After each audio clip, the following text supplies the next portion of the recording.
Yaya epesi pasi ya kosakana te.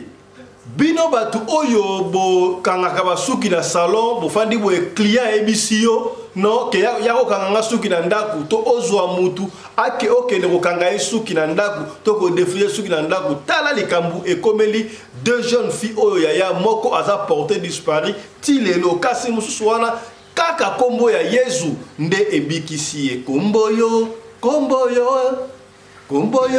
ya Yesu we kombo yo ya Yesu we kombo yo Yesu na biso kombo ya Yesu au nom de Jésus nde ebikisi ye nzoka mama oyo ayaki na salon kozwa bango pona bakende okanga Yesu ki arasta azali bongo sirène des eaux kasi lisolo oyo ebimi ndenge nini epesi motu kozwa tobeti yango pona bino bato boyi na salon to interpeller bino salaka attention mutela na salon na yo te azola ba fina yo to azo bato misala to yo mokolo salon okanga Yesu ki na ndako na lobi te ke bato nyonso tu bazalaka ndenge wana mesalaka angele yango lisolo to kobetela yo lelo. C'était un mot qui, personnellement, moi-même, j'ai entendu ça pour la première fois chez le président Félix Tshisekedi. À la moindre escamouche,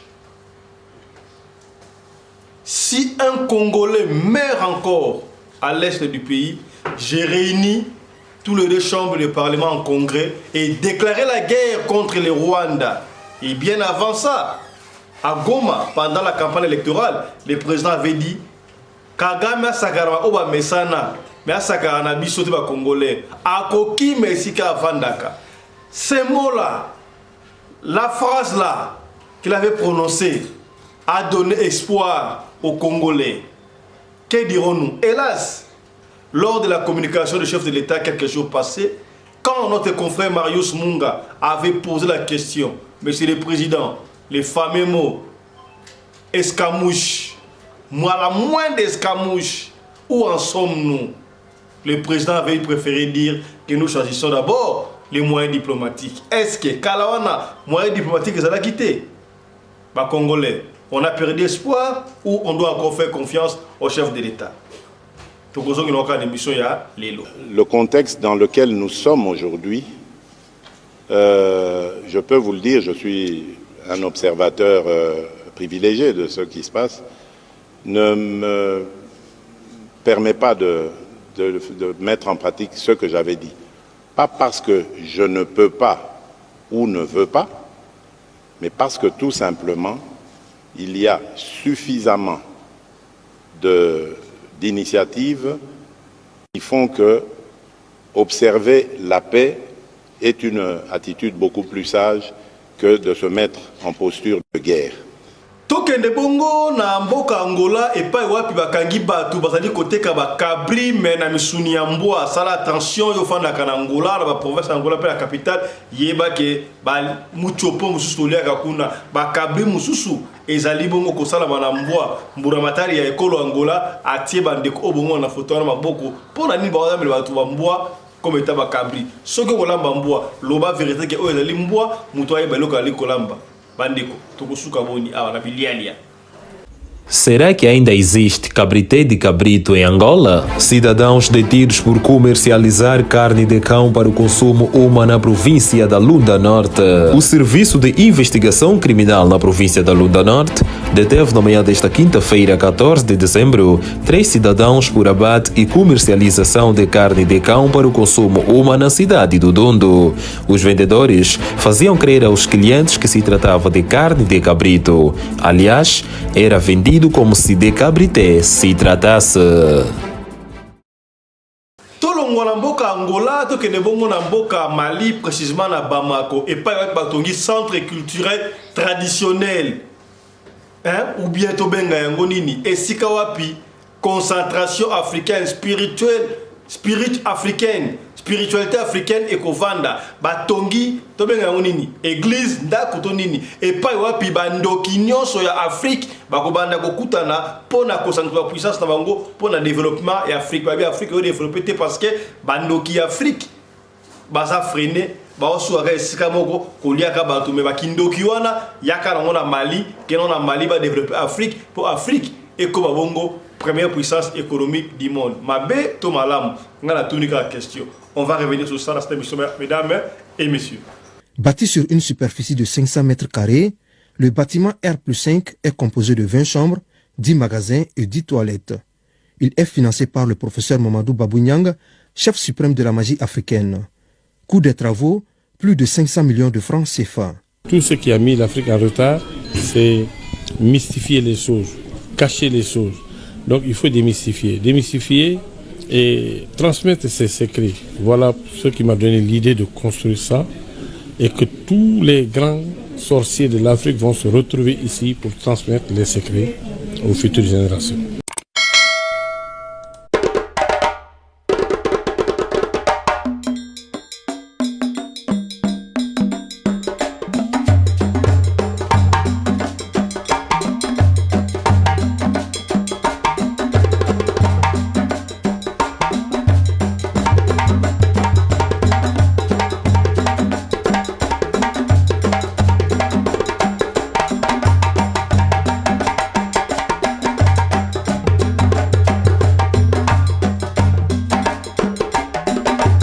mobali mbinga na mwina ngolo aboya hydroquinone soki ezotambola basheri bazokwea mayanga na retrouve douce tendresse affection epa na yo nasalelo nini mpo ndimake na kupendaka sana shitakwacha pelende wenjo ozolanda biso ozali na Bujumbura, ozali na Espagne, ozali na Suède, ozali na États-Unis d'Amérique, na Pérou, ozali na Lima, ozali na Brésil, ozali na Namibie, et pas nous profitons pour présenter nos trop sincères condoléances à nos frères namibiens qui ont perdu leur président. Je ne sais pas s'il est ex-président ou président.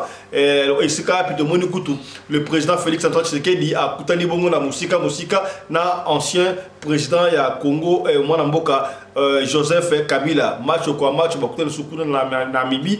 Et pas le président n'a évité c'est ex-président ou président Namibie a sali bongo okufa bandeko na Namibie ou sabiso ouais akufa le président ya Kalato président en exercice. Voilà. Mbote na bino esika na stubo zwami ya to bandi yebisa bandeko papa fiston na bandi na tongo ya lelo déjà to bandi ko na kopesa bino information. Lelo ezali dimanche mokolo ya yenga bandeko musu bakendaki ba église ba musu bazongi musu okende un peu plus tard tika to informer yo makambo ezali koleka bongo sur na continent mobimba généralement et particulièrement na continent Afrique plus précisément na bato oyo balobaka lingala soki ebinga merci beaucoup na tondi yo botondi pe longoni ya ezonga epai na yo kasi soki mba liboso yo omona biso yebaki komona ngai to komona biso ezali bongo fiston pelende babengaka biso pe tata ya Sedek tika na pesa mbote pe matondo na Didier Tchenga bokulaka ekofo mon ami personnel vous comprendre autorité morale ba mongo nyon surtout ya monde entier ngala ba c'est la charge ya jobu au combien c'est que bien ya maman meta mukindi kindaka ndengo wana la femme à la Range Rover vous comprendre c'est que bien voilà. Cette émission fait plaisir à mon ami personnel, commandant Congol Anderson de Djobou, la voix digitale. Pour sentir, c'est que bien, on est ensemble. Merci à Michael Josh, sponsor officiel de la chaîne Oyo. On continue à faire moyen pour la Kabiso qui toko Michael Josh. Merci à toi. Tosengi na yo okota na site ya Michael Josh tala bilamba ya sika ba rivage ya sika été et koti déjà botala yango okosepela yango ba prix moins cher olingi ota élégant na moins cher kota bon na site ya Michael Josh oponi ya livraison à domicile partout si kozali ba kotikela yo na ndako kitoko te voilà pour na bino bato oyo boningo sala compagnie à sécurité, on a besoin de tenir un uniforme, on a besoin de mariage, on a besoin de robe mariage, perpète, il y a sapatou, montre, il y a marque, la marque, chaînette. Oh non, c'est pas ça pour la roulette, il y a Kabongo na Michael Josh. Oh, vous me savez ça kayo soki. Au début au côté la site à Michael Josh té, yo benga biso to copier lien, to continuer lien à site à Michael Josh, topé numéro à service clientèle, il y a Michael Josh. Merci d'avoir déco ya anti-poison pour anti-poison o bali couper ça batou et ils couper ça bon espoir ils allaient kotalisa batou basa en assurance assurance makasi pour ezali kosala. Merci pour le témoignage au bali kosala. On a besoin anti-poison benga biso to ko en contact avec des anti-poison. Na moni quelque part bande comme sous la publicité anti-poison dosage comme liquide et yaya wana ba travailler ngo sikani ni mais oyo baso ko pesa bi pa ndeko ngala yebi c'est naturel. Et quand on a un laboratoire, c'est naturel. Il y a beaucoup qu'on a vu ça. Il y a aussi quand l'idée soit nolée. C'est naturel. Est-ce qu'on comprend? Na oya mundele na naturel yo okopona wapi. Vous comprendre? Voilà. Alors, je profite de l'occasion pour annoncer marche mounene. Ba Congolais surtout tout à la prétoire. Je crois le 29. Hein? Voilà, pour un soutien. Qui sa communauté internationale qui comment est-ce qu'on agresse les Congolais est agressé mais ils ne disent absolument rien. Est-ce que la vie d'un Congolais vaut mieux que la vie d'un Ukrainien? La vie d'une Congolaise vaut mieux que la vie d'une Ukrainienne? Pourquoi est-ce que quand la Russie a envahi l'Ukraine, c'est toute la communauté internationale qui en parlait? On a même envoyé les armes, les chars de combat, autant de sanctions contre la Russie. Mais pourquoi, comme la République démocratique du Congo, tout le monde bouge bée? Alors, retrouvons-nous dans la marche pour ça, dans Pretoria, dans l'Afrique du Sud, partout, où tu as Cape Town, où tu as Fiking, où tu as Durban, partout, Johannesburg, où tu as Cape Town, pour la marche. Alors, pour beaucoup plus de précision, Bobenga Bongo, notable de Madimba, ancien président de la communauté congolaise, Mwanamboka Charlie, Mi Ngedi, pour beaucoup plus de précision. Bishop Radio le connaît tout le temps. On a marche à Pretoria. Je crois le 29, hein? Voilà, tout le monde a marche Oya, Pretoria. Voilà. Nalobaki yango ne bandeli mo oyo escamouche, hein? À la moindre escamouche, le président allait déclarer la guerre, bien sûr, en réunissant des chambres de parlement en congrès pour attaquer le Rwanda.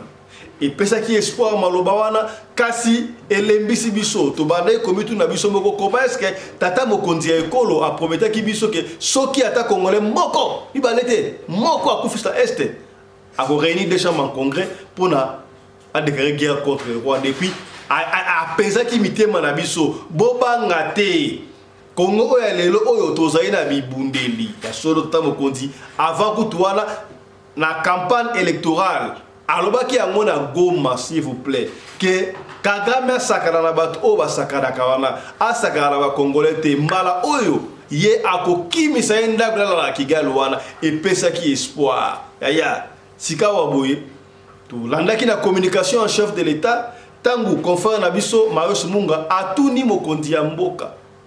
D'abord, escamouche, ngamba de musno kakuma mwana escamouche, c'est là qui toko trop et comme il a moins d'escamouche.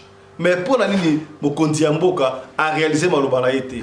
Au contraire, parce qu'il réponse que non, ba moyen musu diplomatique, ba négociation moko boye, bata asoki wa boutir ndengeni. Banda makambu e bande ya guerre wana. Ça fait 5 ans déjà bana mokondi ya mboka zala ki mandat liboso. Siko au deuxième mandat. Tozo qui espoir. O esala que entre parenthèses, ba to appelle ça sous président mandat mususu. Est-ce que tout le banini président a décevoir biso ou bien tout ça na confiance au président. Yaya, et ça dit oyo. Et rappelez nga makambu ya papa mutane koloba. Nyonso tu wana bolanda te po moto akoya boye. O bosala boye, na kosala bino boye, na kosisa guerre boye. C'est la démagogie. Na séparation ta image oyo.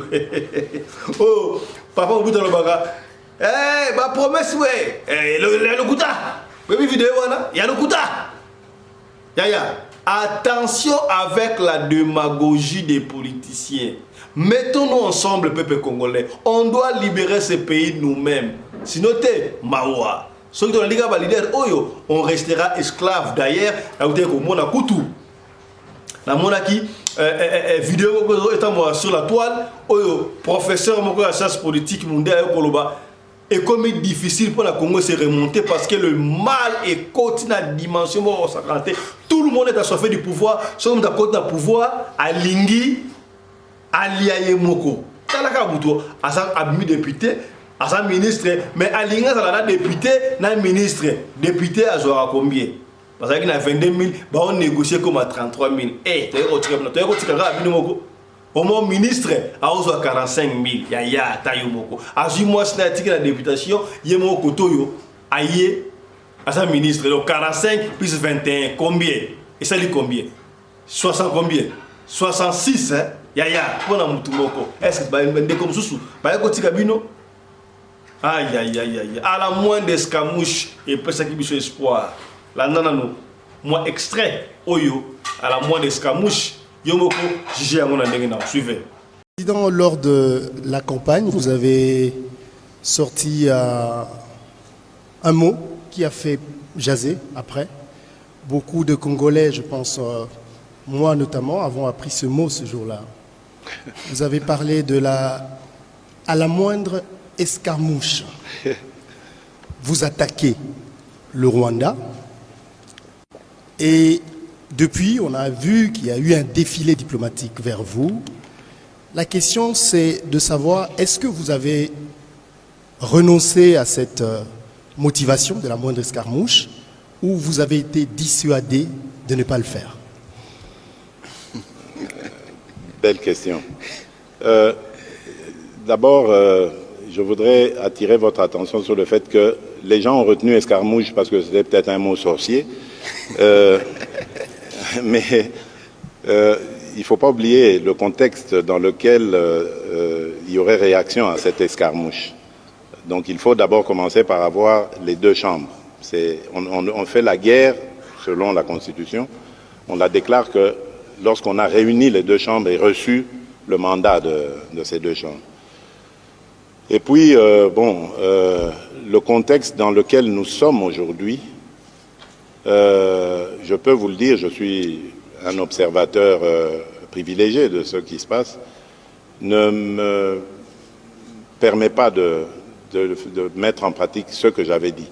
Pas parce que je ne peux pas ou ne veux pas, mais parce que tout simplement, il y a suffisamment d'initiatives qui font que observer la paix est une attitude beaucoup plus sage que de se mettre en posture de guerre.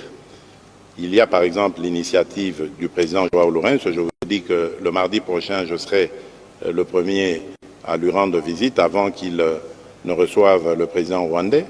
Il y a l'initiative du président de la communauté économique d'Afrique de l'Est, pas économique, le président Salva Kiir, qui a la présidence en exercice pour le moment de notre organisation régionale, qui va venir à Kinshasa et après aller aussi à Kigali et Bujumbura, etc. Donc, il y a l'initiative américaine. C'est pour ça que j'ai insisté au début pour dire il ne faut pas vilipender forcément les États pensant qu'ils ont pris fait et cause. Il faut faire très attention. Ce n'est pas toujours visible, les efforts comme ceux-là, mais ils sont d'une certaine efficacité. Et ici, ma priorité à moi, comme je l'ai dit, c'est la paix. Je la veux, la paix. Je veux la paix définitive pour mon pays et mon peuple. Et pour ça, je suis prêt à accepter de mettre entre parenthèses mes velléités belliqueuses aussi. Elles doivent sortir en moi. Donc je les mets d'abord en pause parce que je veux donner la chance à la paix. Tokende sikawa boye na Angola et pas pandeko Angola. Bon dia, bon tarde. Comment que? Stop bien. OK, tout bien. Voilà. Joango ndenge ko joango. Tala un gouvernement responsable ya l'état va sakanga l'état te. Bakangi bandeko oyo bali ko lambela bato ko tumbela bato ba kabri. Nzoka de ba kabri yango ba ko découvrir ba kabri yango ezali bongo ba mbwa. Tala ko mutu ya mbwa moi la sabino ba image wa ezali te ba kata mbwa mutu mais to masquer yango so ko na besoin image wana ndenge ba lambela bato mbwa na mutu ya mbwa tepembe to kotindela yango na pembeni. Service de contrôle. Il y a Angola, qui est découvert. Il y a un autre qui est chopo, ozolia kabri musubo, ozolia ngou, il y a ngombe te. Comme tu dis que kabri muchopo, c'est la raming musunya ngombe, to musunya ntaba. Ça dépend des game de ngi. Mais ba pétition là ba mboité. to bande ko ima awa ezala bande ko subale ka mbwa na Congo na Lubumbashi bete makamebele e ko meti na Angola est-ce que ça ka même tribu wana bango na Angola to ndenge nini kolamba mbwa ezala ngoma bete na ba pays lokola ba Chine mbwa ezala officiel et ba pays musupe za ba pays za légion subale ka mbwa kasi signifie mutu yebisa mutu que omoni kabri oyo omoni to tumba oyo ezali musuni ya ngombe te musuni ya ntaba te ezali musuni ya mbwa tangu muta oli yango yemo kwa la conscience ke naso kolia mbwa mais ya kokosa wana yango batie bango maboko yaya tokosuka wapi na mokili oyo bokolesa bato bilia ya bato ebele. Je me rappelle encore en Afrique du Sud à l'époque bana côté que bato misuni mobo ba ko maka bif donc ngombe nzoka zalaki ngombe te zalaki donkey yobi donkey donc ça va nyam an ndam oyo so matana punda na yangwana bana côté que bato e benda problème ya kosakana te. Donc il faut toujours signifier les gens oyo azolia ezali nini est-ce que okomi c'est que bien voilà. Será que ainda existe cabrité de cabrito em Angola? Cidadãos detidos por comercializar carne de cão para o consumo humano na província da Lunda Norte. O Serviço de Investigação Criminal na província da Lunda Norte deteve na manhã desta quinta-feira, 14 de dezembro, 3 cidadãos por abate e comercialização de carne de cão para o consumo humano na cidade do Dondo. Os vendedores faziam crer aos clientes que se tratava de carne de cabrito. Aliás, era vendido como se de cabrité se tratasse.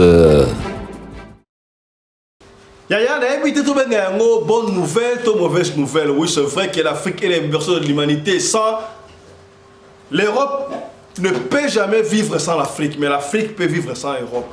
Pour la ligne, qu'est-ce qui a fait que l'Europe est en ciment? Au moment où on a presque tout, ça revient chaque fois. Technologie, l'Afrique est en Ango. Ressources minières, le Congo est en Ango. Jusqu'au bac na Cameroun, to la Côte d'Ivoire, to wapi.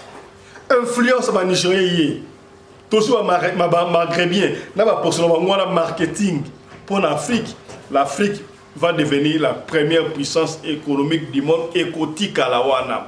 Alors, batu ya mayele, batu ya spiritualité pardon, batalo amino Afrique est développée pour la spiritualité la bango ezali éparpillée. C'est vrai ou c'est faux? Pour tala, bamindele, yo kanisi avion ko pumbwande ngwana. Ezali kaka pamba, ezali spiritualité te. Yo kanisi bato kotamba likolo ya mai, ezali spiritualité te. Yo kanisi makamu oyo mutana téléphone o sola bozo mona mutu kuna, ezali spiritualité te. Awa sika bozo ko mona ngana monde entier boy. Ezali spiritualité te. Bamindele bata spiritualité na bango ensemble yango ba évoluer ndengwana tala sika boy na Mali basali maison spirituelle na lo banini maison ya kindoki toni parce que bango ba clair kuna basali maison là ça a coûté beaucoup de millions de francs CFA pona nini bandoki nyonso ya Afrique ya bakuta na kawana na bien bandoki Afrique bakuta na wana batala moyenne ni bako développer Afrique yo kindoki noka ya kolia ka bato yo kindoki noka ya makambo ezanga tina ya ko envoûter bato munenga sala le kambolingita e pogosité ye fa koya rage tala ba fungoni meso kuna ya spirituel na Mali kene na ba makokuna kende ko sa kindoki na yo wana yo lo ka bato ndenge nini osala ka ndenge ni so mta osala commerce na yo offre ne ya batate kende ko sala ngokuna bosangala biso kwa kindoki ya africain nyo surtout to bouté mundele d'ailleurs pour na to récupérer pas ta biso comme l'antiquité o to lo bakité to lobi ta la reportage ya bande ko oyo ya chaîne moko ya Mali vous allez comprendre on se retrouve juste après pour la combattre là sika boy lisolo. Ce coup de ciseau inaugural donne officiellement accès à ce siège des détenteurs de savoir occulte africains. Bâti sur une superficie de 500 mètres carrés, le bâtiment R+5 est composé de 20 chambres, 10 magasins et 10 toilettes. Il est financé par le professeur Mamadou Babounyang, chef suprême de la magie africaine. Coût des travaux, plus de 500 millions de francs CFA. Tout ce qui a mis l'Afrique en retard, c'est mystifier les choses, cacher les choses. Donc il faut démystifier et transmettre ces secrets. Voilà ce qui m'a donné l'idée de construire ça et que tous les grands sorciers de l'Afrique vont se retrouver ici pour transmettre les secrets aux futures générations. Je voudrais remercier pour les énormes efforts financiers qui ont permis la réalisation de cet immeuble. En tout cas, je formule le vœu le siège du réseau panafricain soit un centre d'incubation des savoirs et savoir-faire endogènes de l'Afrique. Pour qu'à partir de ce siège, germe la graine de la puissance africaine pour devenir le grand arbre dont le fruit servira à l'humanité tout entière. Les invités venus d'Afrique et d'ailleurs se disent ravis de cette réalisation et attendent apporter leur soutien au professeur Babou Nyanga. La seule chose qui nous reste d'authentique et d'important, c'est notre culture. Si nous sommes ici à Bamako, c'est pour soutenir l'action culturelle affirmée de façon convaincante et soutenir le professeur dans ce qu'il fait. Je suis très très fière d'être ici au Mali et je félicite et je remercie beaucoup le professeur qui nous a invités, qui a pris la peine de faire tout ce boulot et je trouve ça très très courageux de sa part. Chef traditionnel ressortissant de Côte d'Ivoire, cela a créé en nous une véritable émotion de joie et émotion aussi de fierté. Parce que c'est pour nous une fierté qu'un Africain se dresse, se lève pour dire qu'aujourd'hui qu'il va lutter pour la sauvegarde de la culture africaine. Je suis ici pour participer à une conférence internationale.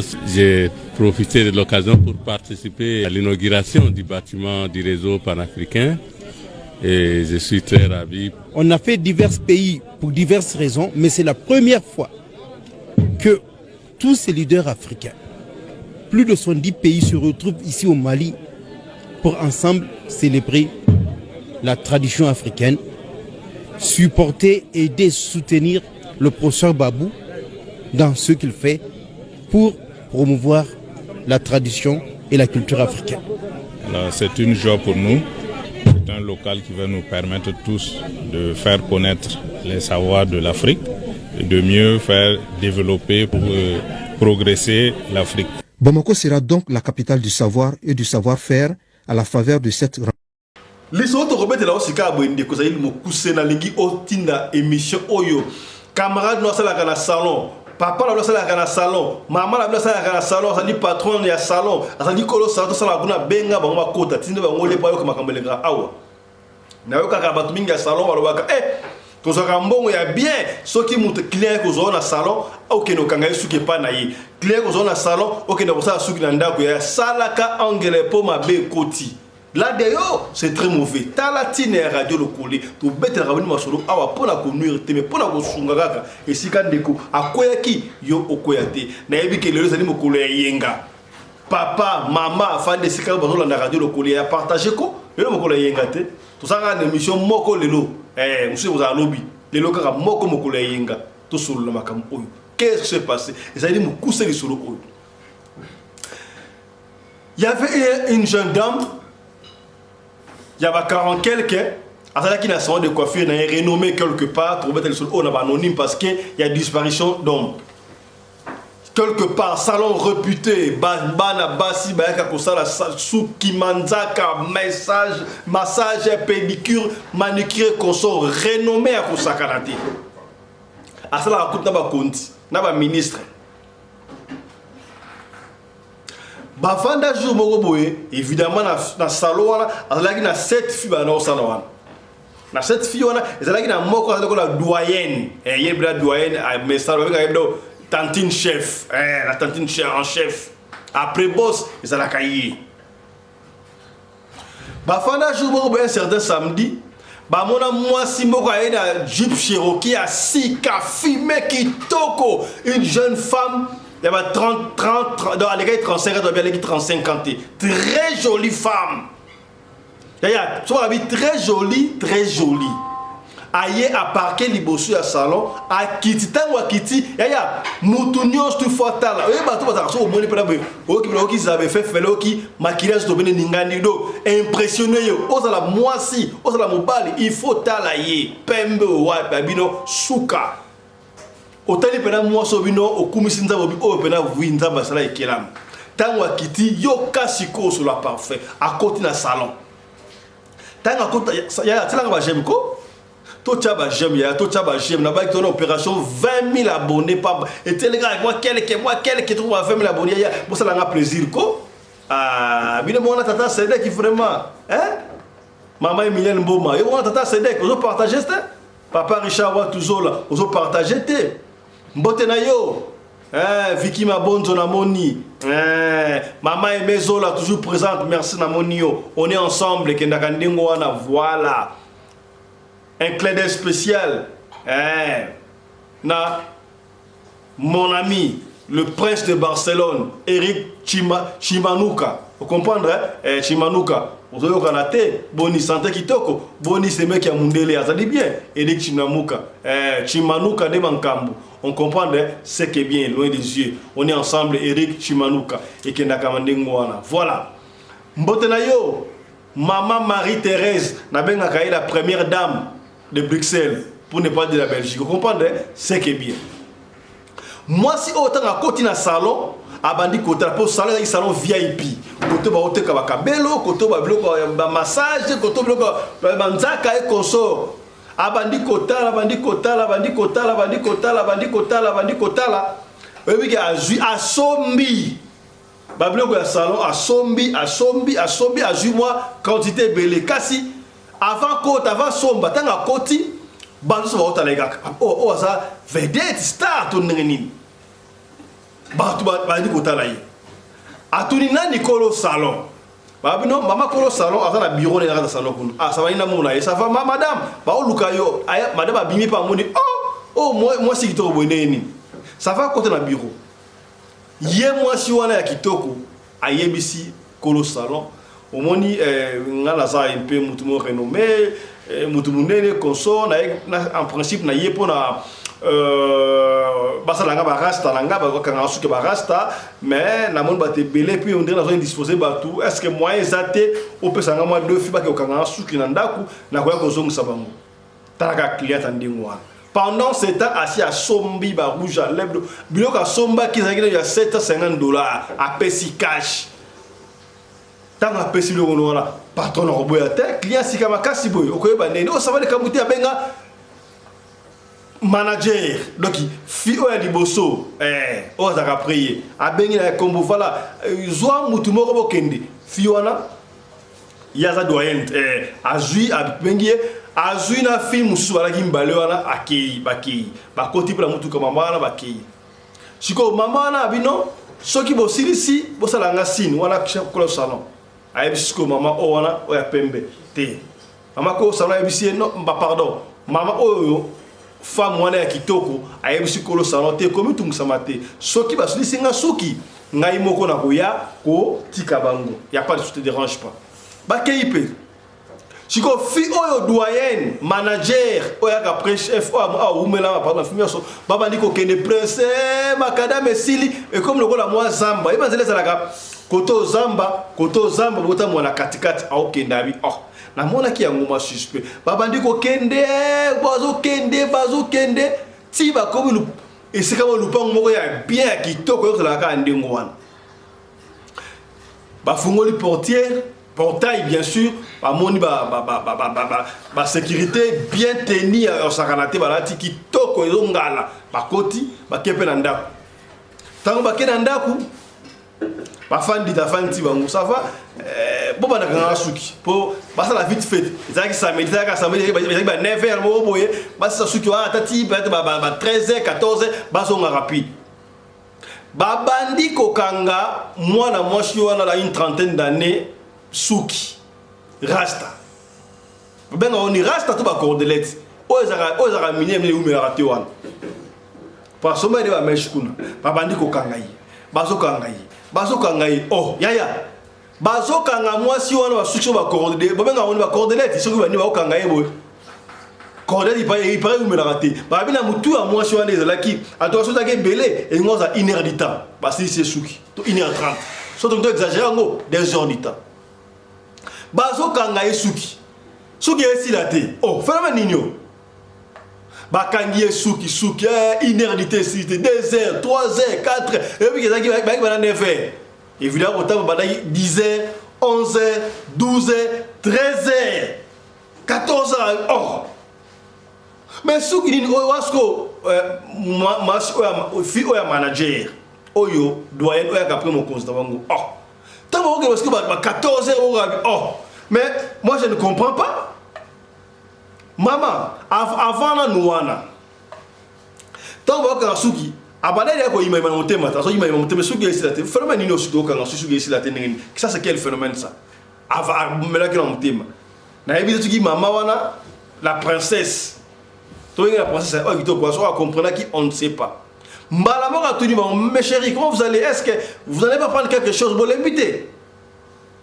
Vous voyez, à bengi servante na imoko ayeli bango, pas sucré, na ba sandwich comme le rolia, ba chips et consobalia. Fiona mususu oya kina doyen yepena meli sucré. Allez repos, mais si ko doyen ou la fille manager habité. En tout cas, doit presser na ino kanga suki kaka to si so kene po ngana la large box na tala importance ya bino batu bolinga kolia pa batu bilia bidia. Ona musala muninga mo bote kanga ne wo desika moko muninga musala na non to soudete litiete lilia kolia liliete litie lilie. To ta moi 10 to somelo to lia salaka angele o éviter mutuni yokulia na ye.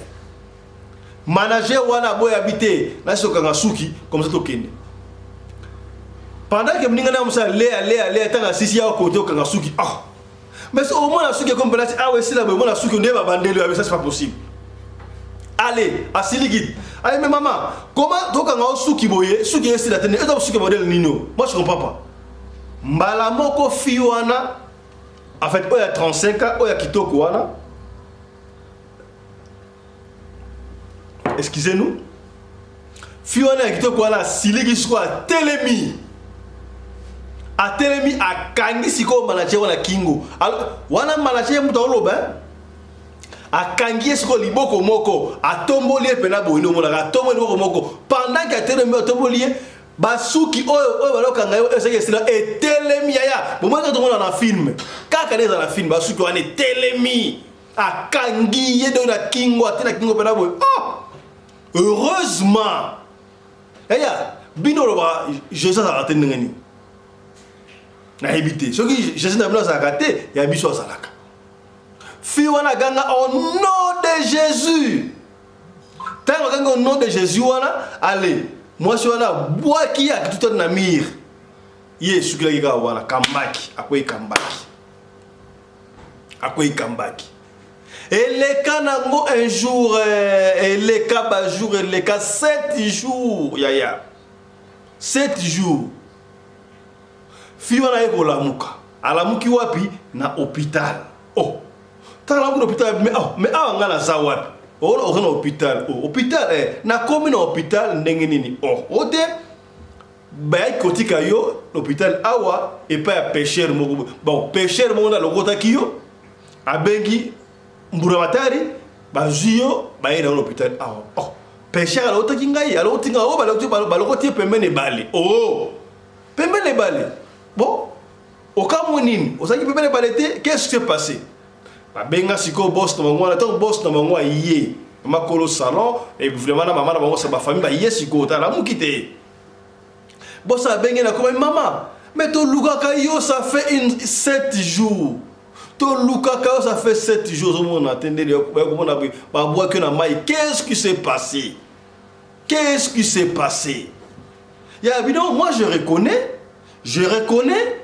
et c'est dans un bagara to bana kanga moi je na suki na ezo silate mais suka marine no silate oyo ngakuna gangele suka marine silate oyo alinga pe so blo na boyaki kutu kinga enda liaki et ça bon ouais o kinga ni pas mon ate amona ate ni bref et sindengwana asu ba soin koso abimi na hôpital.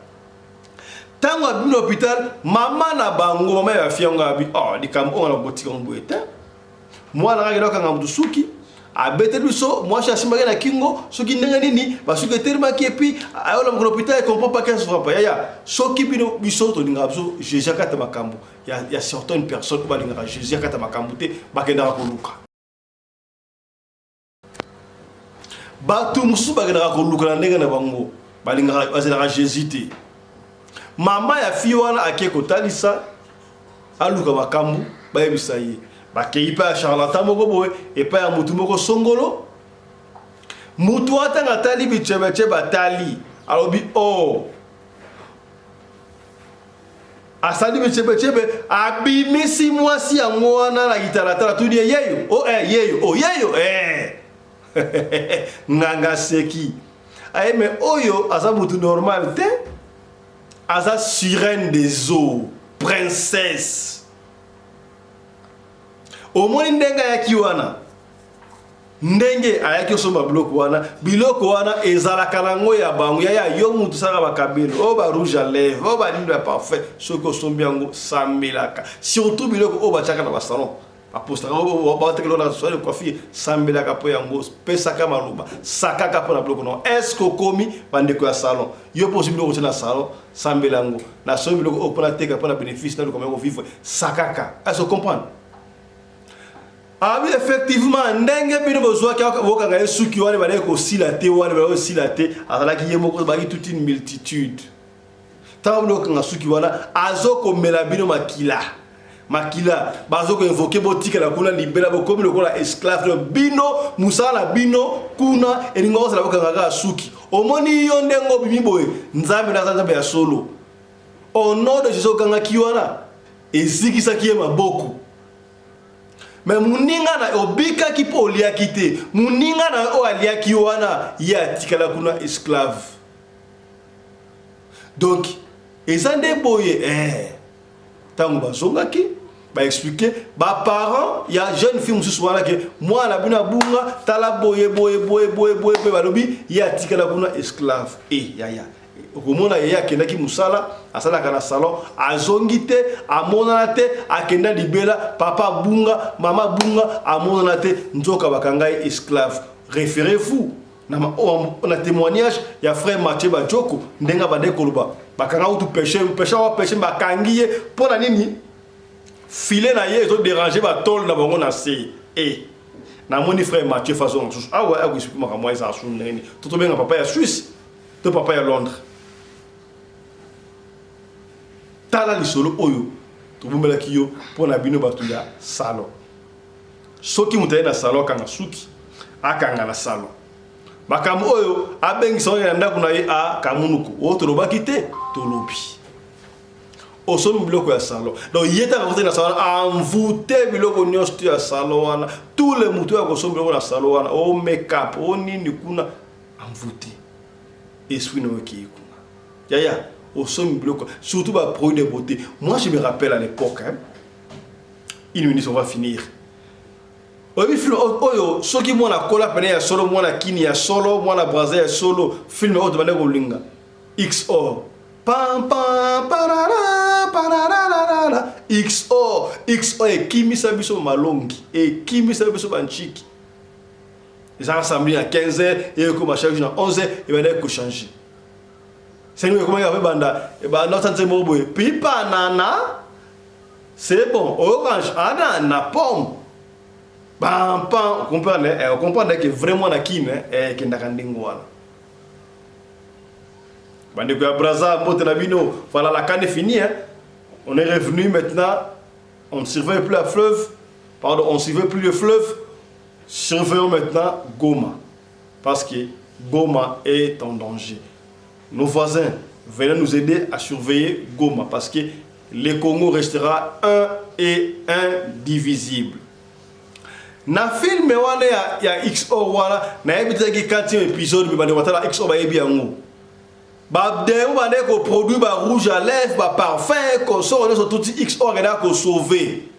Moi la film na bande ko milo mais comment est-ce que ba rouge à lèvres ba parfum donc so de moi ko produit en monde ngeni nzoka ça ba arme oyo démon akangaka bato yaya osomi parfait ndinga osali parfois éviter o ba solo kingani yaya est-ce que utaka ba solo ndogila nzoto te soki osomi loko nyonso tout sambela pona yango o toloba kite tolobi fala lisolo lelo esuki awa soki lisolo oyo esungi yo te peut-être na partage na yo ekosunga ndeko moko songolo esika moko pakala. Merci une équipe qui nous a tenu compagnie. Je vois à la réalisation, c'est Chris Larize Pelende qui est assisté de Winnie Larize Pelende. De l'autre côté de la régie, c'est Claudine Larize Pelende. Nous sommes sous la coordination, il y a Mamarina Umbi Larize Pelende, la femme à la taille d'une tige spaghetti, ni courbure, ni virage. Est-ce que au commis, c'est que bien? Et que ndaka ndengwana. Portez-vous bien, santé de fer à tous. Chap chap! Et tchara! Tika totondo mwana mboka patu oyo asali bongo kompani ya sécurité lokola kaka bakonzi ya mboka walobaki kolingaka te ozonga na mboka maboko pamba yaya yo za diaspora ofani na libanda ozonga maboko pamba. Non, nous devons créer les emplois. Tala patu a créé compagnie munene soki ba compagnie ya sécurité zalaka ayeko baksa moko liko ba compagnie ya sécurité wana CMS Cruche mondiale sécurité. Dans la cruche mondiale sécurité, yo moutousa ba activité na yo, ba église, ba école, nyo soto olingi, ba sécurité ya solo o bena ba vimba o soki likabozali, ba yaka intervention, na ba équipement ya haute technologie et outil bongo États-Unis d'Amérique. Donc vous contacter cruche mondiale sécurité, oyo na moins cher, ba couper sur ba service ya kitoko. Escorte au salama VIP protection na moins cher. Alors, Bobenga, cruche mondiale sécurité, ce que vous avez le numéro de bango, Bobenga, vous êtes en contact, na cruche mondiale sécurité, ce qui vous signer contrat, beaucoup soit gratuité à jour moko félé. Comprenez? Tala, ma promotion oyo, cruche mondiale sécurité, asali, pona, bino. Voilà.